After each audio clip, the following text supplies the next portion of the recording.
SPO family மெம்பருக்கு வணக்கம். இன்றைக்கி நம்ம எஸ்பிஓவில் ஒரு சந்தோஷமான விஷயம் என்ன அப்படின்னா, நம்மளை கவர்மெண்ட்டில் வந்துட்டு லீகல் டாக்குமெண்ட் நமக்கு கொடுத்துட்டாங்க. அப்படின்னா நம்ம இனிமேல் கம்பெனி வந்துட்டு ப்ராப்பராக ரன் பண்ணிக்கலாம், எந்த ஒரு விஷயம் இல்லை, எந்த ஒரு பிரச்சனையும் இல்லை அப்படின்ற மாதிரி நமக்கு கவர்மெண்ட் எல்லாம் நம்ம கம்பெனியை விசாரணை பண்ணி செக் பண்ணி பார்த்துட்டு நம்மளுக்கு வந்து டாக்குமெண்ட்டு சர்டிஃபிகேட்டு கொடுத்துட்டாங்க. இது நம்ம ஒர்க்கு பண்ணிக்கலாம், ட்ரான்சாக்ஷன் எல்லா வேலையுமே பண்ணிக்கலாம். நம்ம ஒரு 10 மாதமாச்சு நம்ம கம்பெனி வந்து ஸ்டார்ட் பண்ணவே இல்லை, க்ளோஸ் பண்ணி வச்சுருந்தாங்க. எதனால் அப்படின்னா, நம்ம இந்த கவர்மெண்ட் அப்ரூவல் வாங்கிறதுக்காண்டி தான் இவ்வளோ நாளாக வந்து நம்ம சார் வந்து ரொம்ப ரிஸ்க் எடுத்து கஷ்டப்பட்டு ஓடிட்டுருந்தாங்க. இன்றைக்கி வந்து அதுக்குண்டான பலன் வந்து கிடச்சிருக்கு. ஓகேங்களா?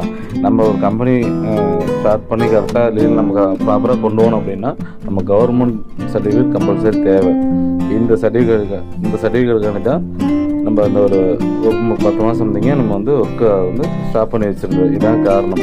இதுக்கடையில் வந்துட்டு எல்லாருமே வந்து ரொம்ப டென்ஷனாக இருப்பாங்க. என்னப்பா இப்படி ஸ்டார்ட் பண்ணாங்க, ஸ்டாப் பண்ணி வைக்கிறாங்க அப்படின்ற மாதிரி எல்லாமே டென்ஷனாக இருந்திருப்பீங்க. ஒரு 10 மாதமாக எல்லாருமே பொறுமை காத்ததுக்கு எல்லாருக்குமே ரொம்ப நன்றி நான் சொல்லிடுறேன்.